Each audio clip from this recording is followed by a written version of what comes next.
오늘은요, 하나님의 집을 위해 세운 사람, 하나님의 성막을 위해 세운 사람, 이런 제목으로 말씀을 전하도록 하겠습니다. 여러분, 성경을 보면 하나님께서 창조 이후로 시대마다 백성들을 만났던 장소가 있습니다. 첫 번째 장소는 에덴 동산이었습니다.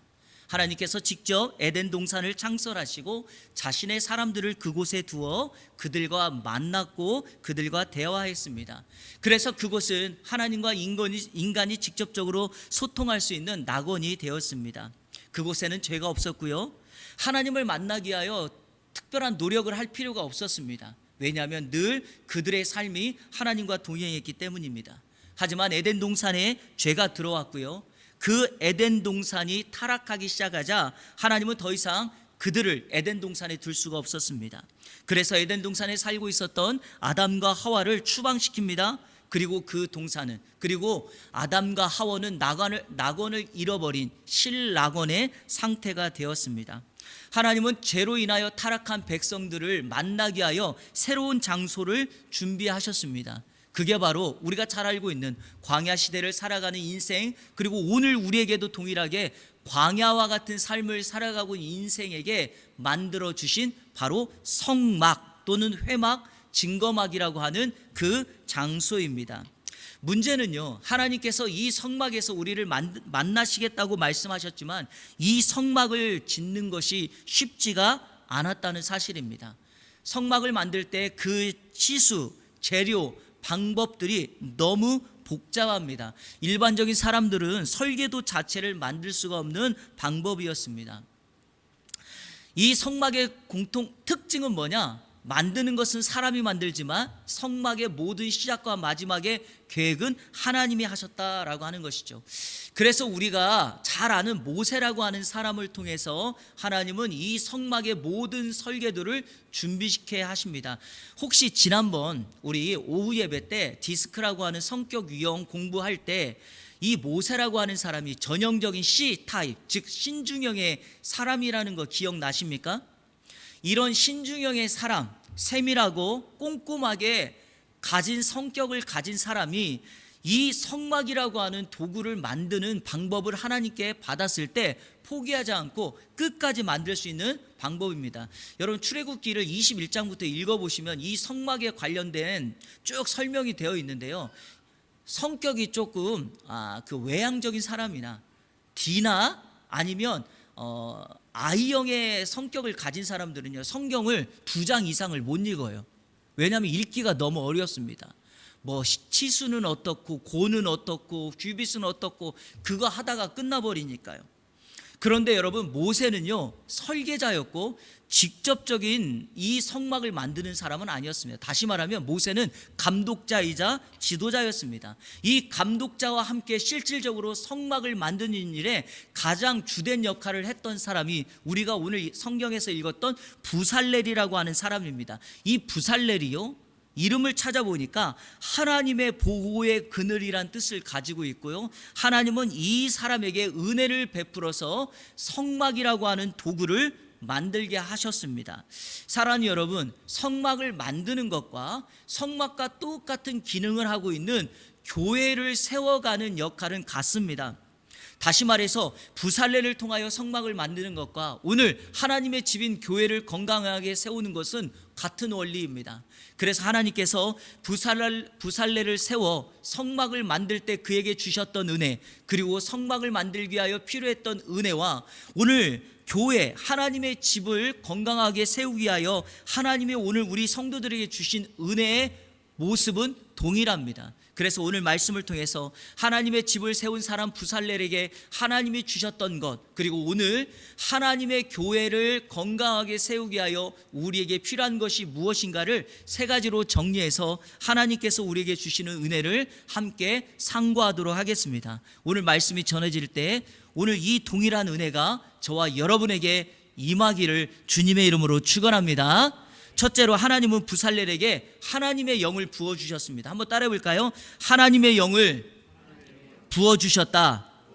오늘 본문 말씀 2절과 3절 상반절까지 자막을 보시면서 같이 읽겠습니다. 시작. 내가 유다 지파 훌의 손자요 우리의 아들인 부살레를 지명하여 부르고 하나님의 영을 그에게 충만하게 하여. 하나님께서 부살레를 지명하여 부릅니다. 여러분, 이 지명하여 불렀다라는 말이 무슨 말이냐? 이름을 호명해서 불렀다라는 말입니다. 이스라엘 백성 가운데 그렇게 많은 사람 가운데 하나님은 부살렐이라고 하는 한 사람의 이름을 불러 하나님의 사역에 동참시켰습니다. 하나님의 일하심의 원리가 이러합니다. 하나님의 일하심은 늘 어느 공동체에서 어느 자리에서 누군가를 부르십니다. 그리고 그 다음에 하시는 게 무엇일까요? 바로 하나님의 영으로 충만케 하십니다. 우리말로 말하면 성령의 기름을 부어주시고 성령으로 충만케 하십니다. 하나님의 집을 짓기 위하여, 성막을 짓기 위하여 사람에게 필요한 것은 바로 성령의 충만입니다. 여러분, 능력과 지식은 많은데 성령으로 충만하지 않다? 그 사람 하나님께 쓰임받을 수 없습니다. 저는 이런 맥락에서 우리 오늘 예배하고 말씀 듣는 여러분 모두에게 하나님의 영으로 충만해지는 은혜가 있기를 주님의 이름으로 축원합니다. 여러분, 한 사람이 구원받는 것도 성령이 우리를 지배할 때 아닙니까? 성령의 충만함을 받은 사람들에 의하여 초대교회 예루살렘 교회가 세워졌습니다. 성령 충만한 부부가 성령의 은혜가 넘치는 가정을 만듭니다. 성령 충만한 회사가 사장님과 직원과의 관계가 아름답게 되어집니다. 그러니까 여러분, 공동체에는 항상 성령 충만이 우선입니다. 그런데 반대의 경우를 한번 보세요. 성령 충만하지 않으면 어느 공동체라도 인간적인 방법을 동원합니다. 대표적인 예가 누굽니까? 아나니와 삽비라 부부죠. 성령 충만하지 않고 초대교회에 인정받으려고 헌금하니까 어떻게 됩니까? 사람을 속이고 성령을 속이는 얼토당토 않는 일을 하게 됩니다. 마찬가지 아닙니까? 하나님께 처음에 부름받았던 사울왕을 생각해 보십시오. 그가 성령으로 충만할 때는 능력을 행하였지만 하나님의 영이 그에게서 떠나가니까 인간 냄새 풀풀 풍기는 인간적인 방법, 자신의 이름을 내고 자신의 기념비를 세우는 사람이 됩니다. 엘리 제사장은 어떠합니까? 하나님의 영이 엘리에게서 사무엘에게로 옮겨지니까 엘리는 하나님의 음성을 듣지 못하는 무감각한 영적 지도자가 되고 맙니다. 이런 사람 다 걸림돌이 되어서 어떻게 되죠? 하나님께 버림받게 됩니다. 제가 실제 예를 성경의 역사를 통해서 한번 들어보겠습니다. 초대교회 예루살렘 교회가 하나님의 일꾼을 세울 때 모습을 한번 살펴보도록 하겠습니다. 사도행전 6장 3절 다 같이 한번 읽어볼까요? 시작.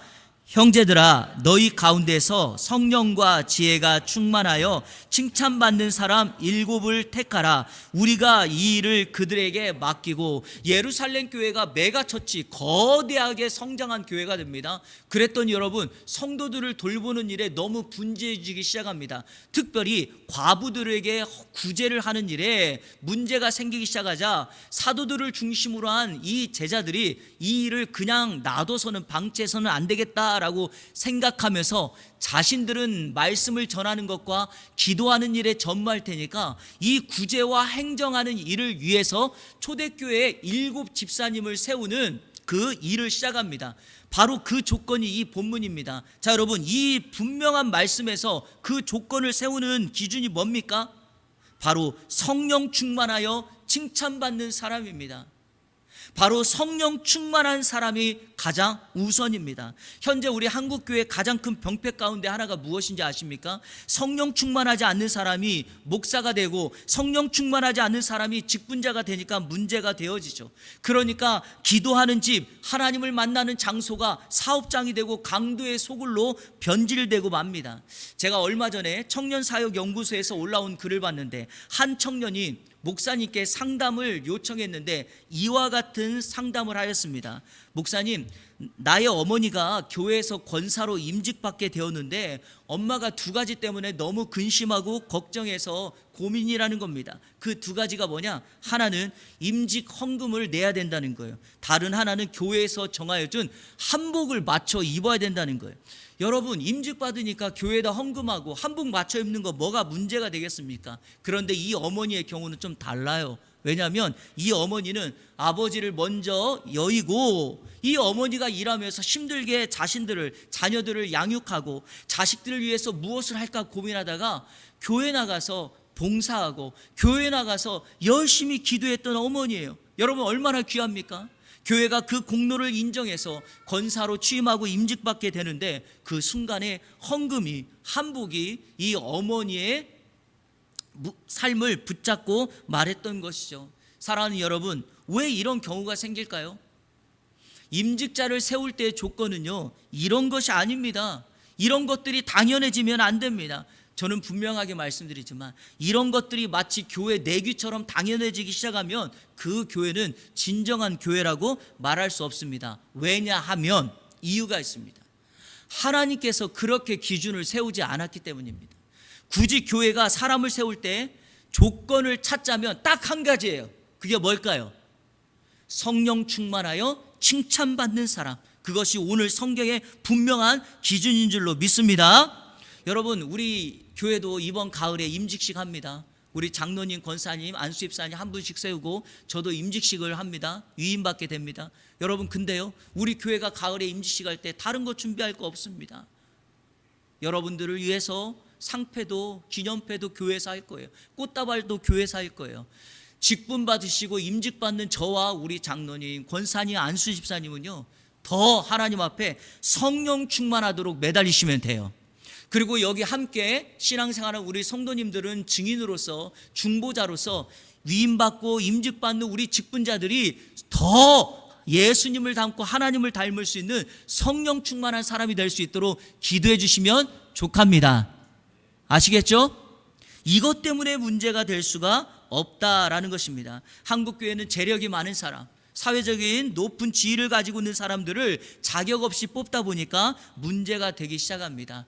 이런 모습을 버리고 오늘 우리 다시 한번 하나님의 말씀의 원리로 돌아가서 성령 충만하여 하나님의 영으로 충만케 되어지는 사람들에게 교회를 세우고 성막을 세우는 그 일을 감당하게 하셨음을 기억하고 이번 한 주간 성령의 지배를 받는 이 안에 모든 성도님들 되시기를 주님의 이름으로 축원합니다. 둘째로, 하나님은 부살렐에게 은사와 능력을 주십니다. 한번 따라해 볼까요? 은사와 능력을 주셨다.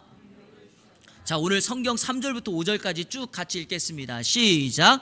하나님의 영을 그에게 충만하게 하여 지혜와 총명과 지식과 여러 가지 재주로 정교한 일을 연구하여 금과 은과 노스로 만들게 하며 보석을 깎아 물리며 여러 가지 기술로 나무를 새겨 만들게 하리라. 아멘. 제가 앞서서 하나님의 일하시는 방식을 소개했죠. 하나님은 사람을 지명하여 부릅니다. 그 다음에 뭐 하죠? 하나님의 영으로 충만케 합니다.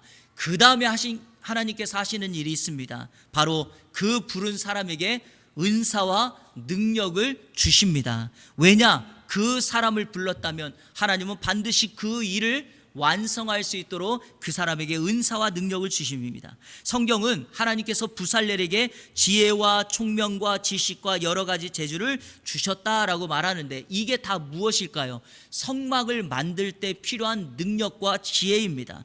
이것을 한마디의 단어로 추격하자면 그것이 바로 은사와 능력이다라는 거죠. 성도 여러분, 은사가 뭐죠? 은사는 하나님께서 주신 선물입니다. 바로 그 선물이 있어야지만 성막 감당할 수 있어요. 제가 앞서서 말씀드렸죠. 성막은 매우 복잡해요. 방식도 설계도 만드는 것 다 복잡해요. 여러분, 이 복잡한 것을 개인이 가지고 있는 지식과 능력으로만 행한다? 결코 만들 수가 없습니다. 성경도 이렇게 말하죠. 정교한 일을 연구하게 했다. 꼼꼼하게 그 성막의 것들을 만들려고 연구했다는 거예요. 또 어떤 방식을 택할지, 어떤 도구를, 어떤 재료를 사용해야 될지를 연구했다는 거예요. 또 성경에 보니까 금으로 할지 은으로 할지 노스로 해야 될지 또 그것을 깎아야 될지 아니면 새겨야 할지를 부살렐이 연구했다라고 말합니다. 여러분, 이런 거 감당하려면 은사가 필요해요. 왜냐하면 그 은사가 아니고서는 할 수 없기 때문이죠. 이런 맥락에서 하나님은 모든 성도들에게 하나님의 선물인 은사를 다 주셨습니다. 믿으십니까? 여러분은 하나님께 어떤 은사, 어떤 선물을 받았습니까? 그 은사는 다 다르겠죠. 그런데 여기에 중요한 그 포인트가 하나가 있어요. 은사를 받았다고 모든 일을 다 감당할 수 있는가? 그렇지 않아요. 은사와 함께 반드시 필요한 게 뭐냐? 재능이라고 하는 거예요. 재능. 이 재능을 우리가 종종 달란트라고도 부르죠. 은사는 모든 사람들에게 주셨지만 재능은 모든 사람들이 다 가지고 있는 것은 아닙니다. 그런데요, 은사보다 재능보다 먼저 우리가 중요하게 생각해야 될 것이 한 가지가 있어서 오늘 이것을 강조하려고 합니다. 이것을 저는 마태복음 25장에 나오는 달란트 비유를 통해서 말씀드리겠습니다. 이 달란트 비유를 보면 하나님께서 예수님의 그 예화를 통하여, 비유를 통하여 말씀하시죠. 이렇게 말합니다. 각 사람의 재능에 따라서 어떤 사람은 5, 2, 하나를 주었다는 것입니다. 그런데 놀라운 사실은 성경에 읽어보면 5달란트 받은 사람과 2달란트 받은 사람들은요, 주인에게 그것을 받아서 바로 가서 장사해서 5개, 2개를 남겼다라고 말을 합니다. 그런데 놀라운 게 뭐냐? 두 사람의 주인의 칭찬이 똑같아요. 여러분, 5달란트를 많이 받았으면 더 많이 칭찬해주고 2달란트를 받았으면 다르게 칭찬해야 되지 않겠습니까? 그런데 5달란트를 받은 사람과 2달란트를 받은 사람이 5달란트를 남기고 2달란트를 남겼는데 칭찬이 똑같아요. 이유는 뭘까요? 많고 적은 것을 맡았다라는 게 중요한 것이 아니라 맡은 것을 가지고 하나님께 충성했느냐가 더 중요한 것이죠. 그래서 잘하였도다 착하고 충성된 종아, 내가 이 작은 것에 충성했으니 더 큰 것으로 너에게 맡기겠다라고 하나님이 칭찬한 것입니다. 그런데 반대 경우를 한번 볼까요? 이 1달란트 받은 사람은 어떻게 합니까? 아무 일도 하지 않고요, 받은 달란트를 땅속에 숨깁니다. 이 사람은 은사도 있었고 능력도 있었어요. 하지만 어떤 일도 하지 않습니다. 이 사람의 문제는 이겁니다. 은사도 받았고 재능도 있는데 아무 일도 하지 않아요. 결국에 어떻게 됩니까? 하나님께 버림받아 아무 쓸모없어 밖에 버려지고 슬피 울며 이를 갈미 있을 것이다 라고 하나님 앞에 심판을 받게 됩니다. 한국교회 안에 이런 사람들이 너무나 많습니다. 더군다나 과학이 발달하고 무언가 생활이 편안해지면서 교회를 나가 예배하는 건 좋은데 봉사하려고 하지 않습니다. 하나님이 특별하게 주신 은사도 있고요, 하나님이 특별하게 주신 능력도 재능도 있는데 아무 일도 하지 않습니다. 여러분, 이거 심각하게 들으셔야 됩니다. 하나님이 여러분에게 은사도 주시고 능력도 주셨다면 반드시 그걸 가지고 일하셔야 됩니다. 왜냐? 하나님의 집은 그 은사와 재능에 충성하는 사람들에 의하여 세워지기 때문입니다. 자, 성경의 신뢰를 한번 보겠습니다. 자, 고린도전서 12장 7절 다 같이 읽겠습니다. 시작. 각 사람에게 성령을 나타내심은 유익하게 하려 하심이라. 이 성령을 나타내심은 은사를 주신 것은 이런 뜻이에요. 유익하게 한다는 말이 뭘까요? 자, 우리 세번역 성경으로 다시 한번 고린도전서 12장 7절 읽겠습니다. 시작.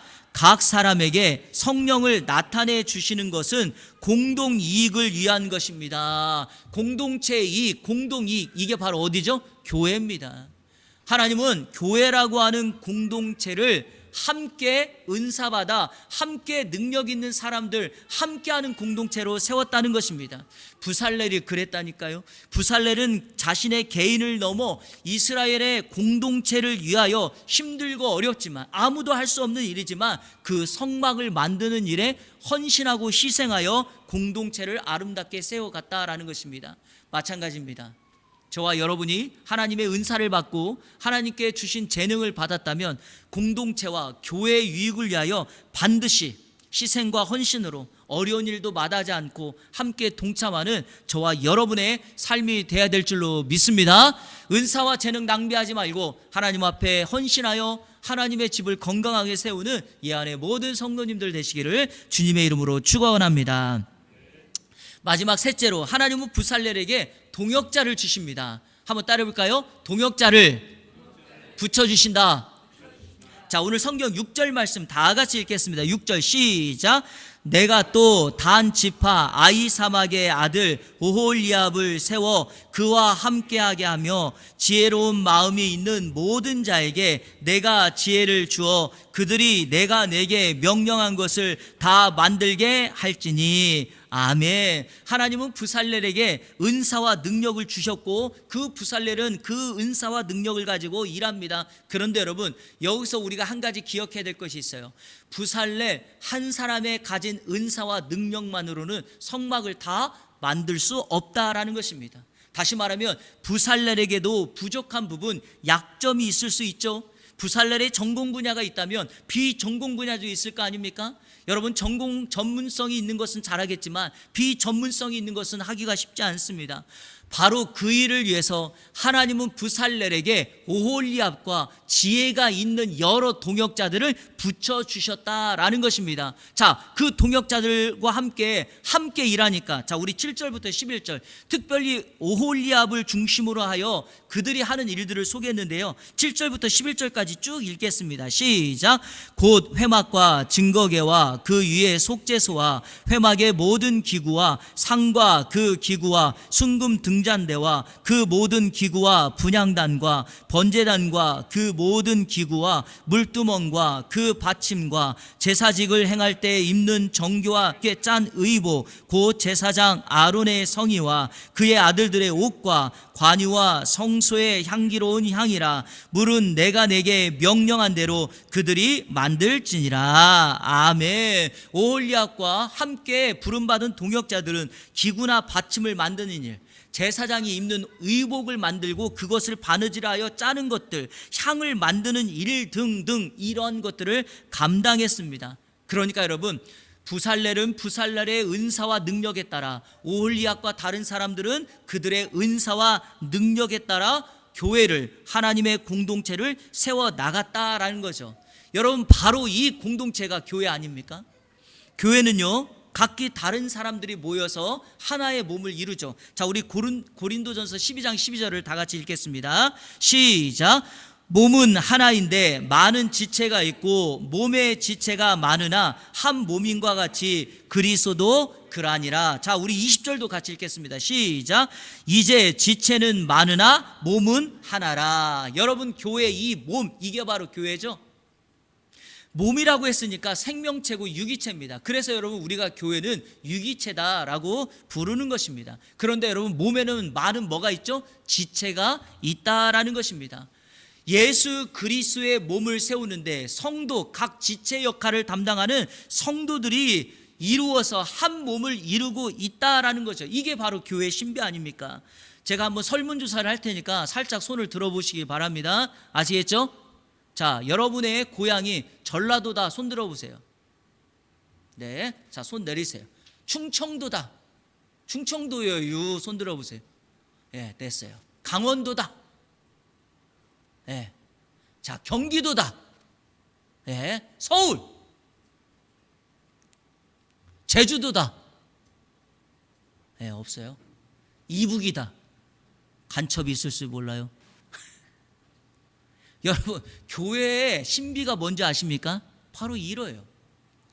배경이 달라요. 고향이 달라요. 모든 다른 사람들이 예수 그리스도라고 하는 이름으로, 그 한 분을 믿는 믿음으로 한 몸을 이루어 하나가 되어 모이는 공동체가 뭐예요?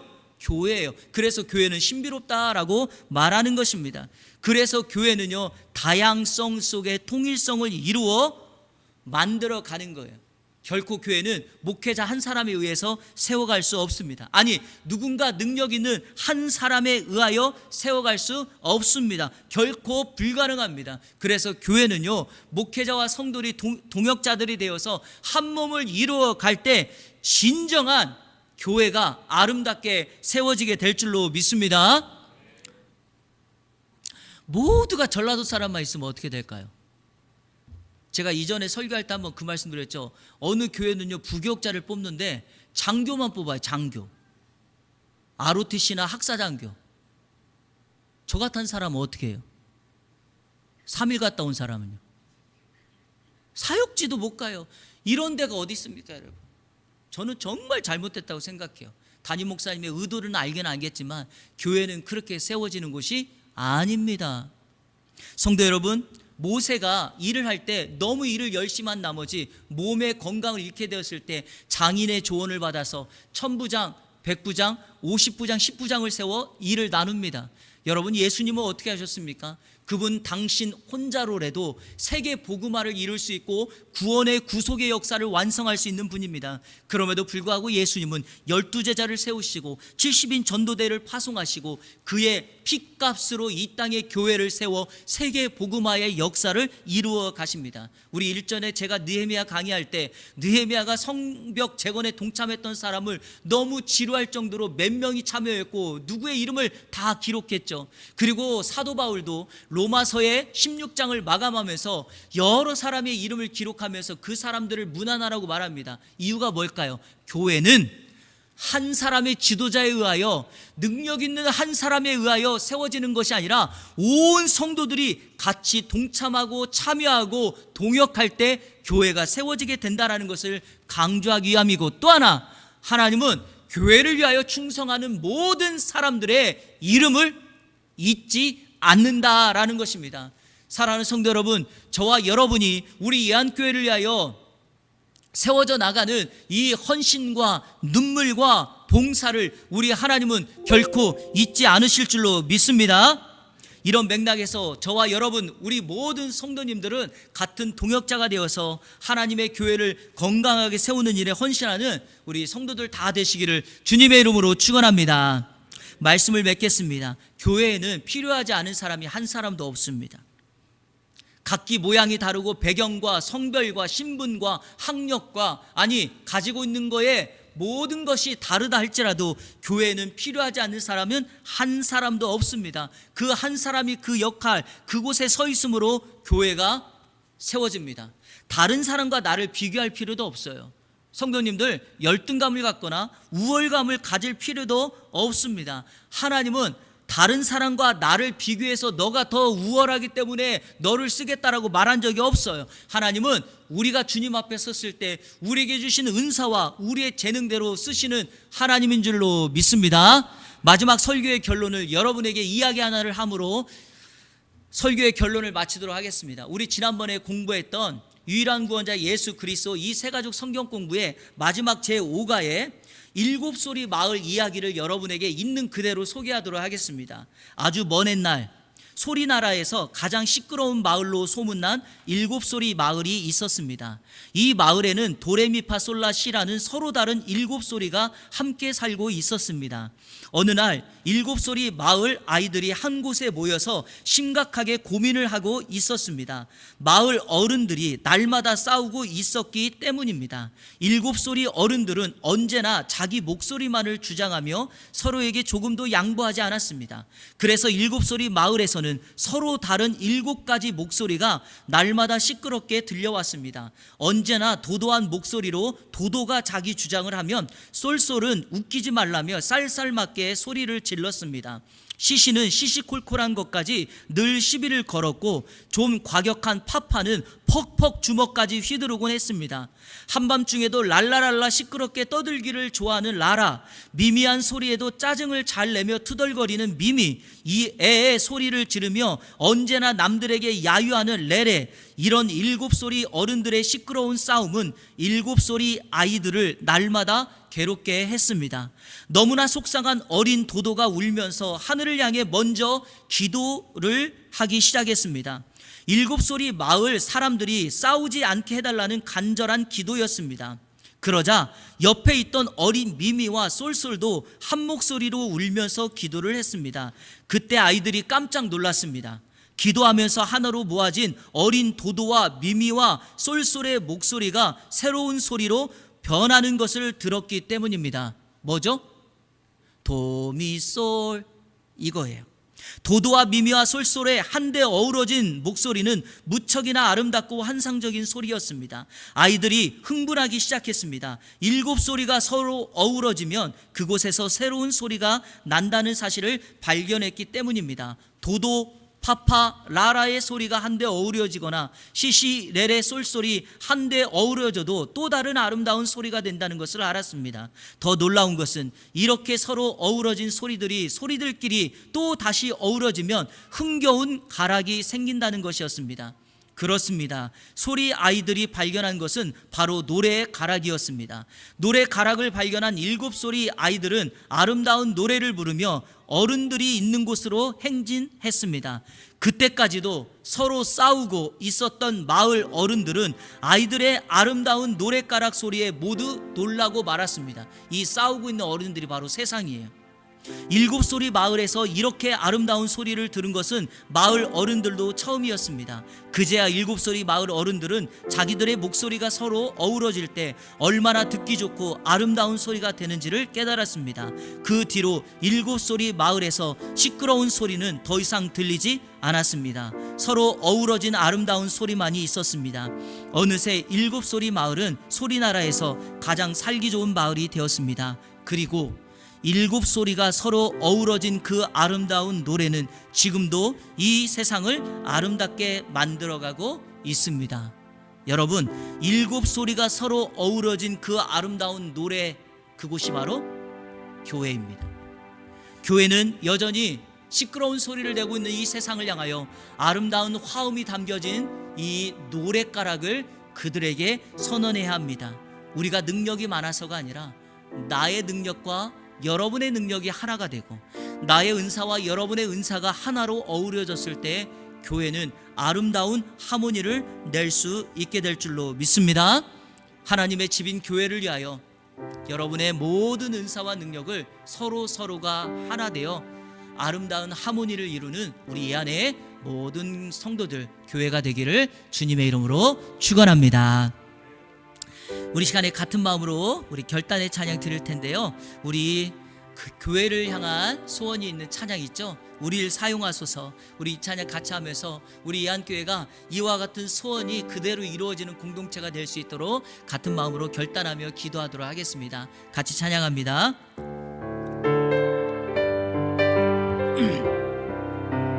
우리에겐 소원이 하나 있네. 주님 다시 오실 그날까지 우리 가슴에 새긴 주의 십자가 사랑 나의 교회를 사랑케 하네. 주의 교회를 향한 우리 마음 희생과 포기와 가난과 고난 하물며 죽음조차 우릴 막을 수 없네. 우리 교회는 이 땅에 임하 교회를 교회되게 예배되게 우릴 사용하소서. 진정한 풍의 날 오늘 임하도록 우릴 사용하소서. 우리에겐 소원이 하나 있네. 우리에겐 소원이 하나 있네. 주님 다시 오실 그날까지 주님 다시 오실 그날까지 우리 가슴에 새긴 주의 십자가 사랑 나의 교회를 사랑케 하네. 주의 교회를 향한 우리 마음 희생과 포기와 가난과 고난 하물며 죽음조차 우린 막을 수 없네. 우리 교회는 이 땅에 임하 교회를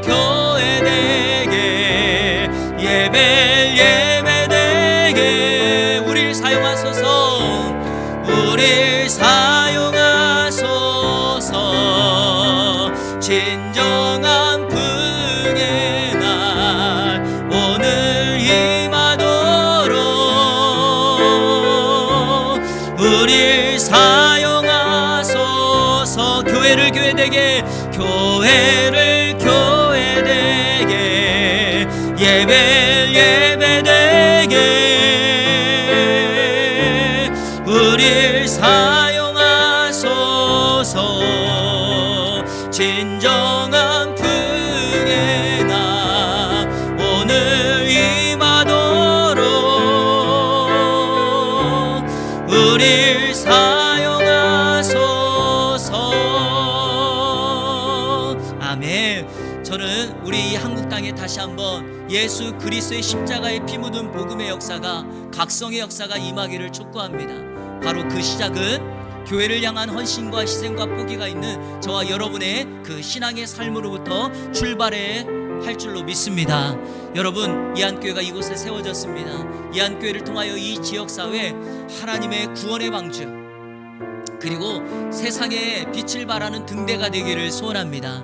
방황하는 사람, 목적 없이 살아가는 사람, 상처와 아픔이 있는 사람들이 교회에 와서 함께 예배할 때 예수 그리스도의 은혜를 경험하고 신앙과 삶이 회복되어서 새 사람으로 세워질 수 있는 능력과 은혜만 나타난다면 하나님은 이 땅에 교회를 사용하실 것이고 저와 여러분을 사용하실 줄로 믿습니다.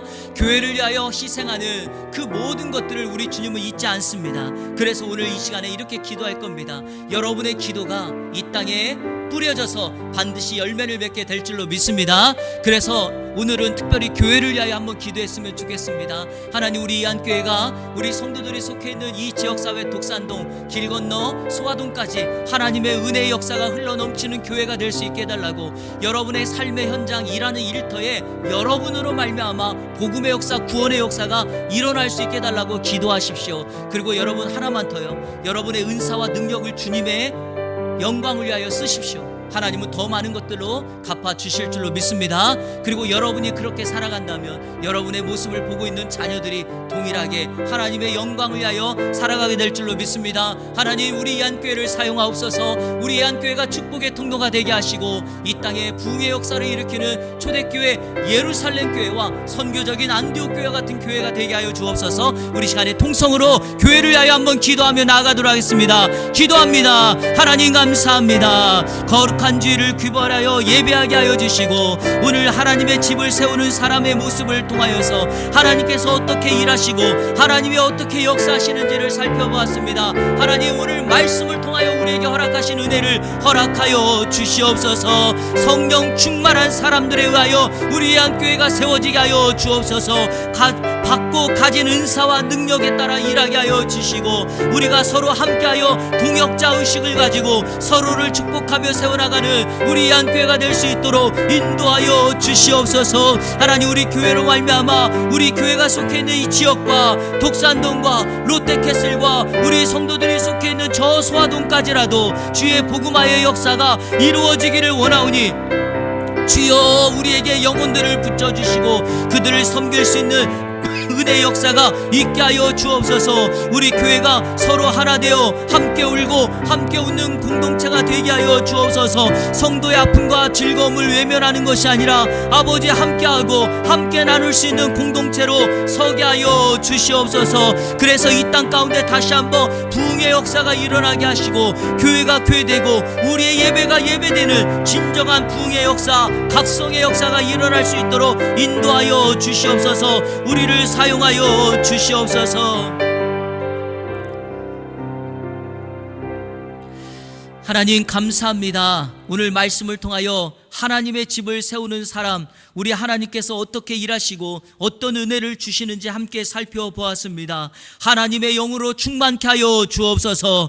은사와 재능을 사용하게 하여 주옵소서. 우리 모두가 동역자 의식을 가지고 주님의 몸된 이안교회를 건강하고 아름답게 세워갈 수 있게 하여 주옵소서. 예수 그리스도의 이름으로 기도하옵나이다. 아멘.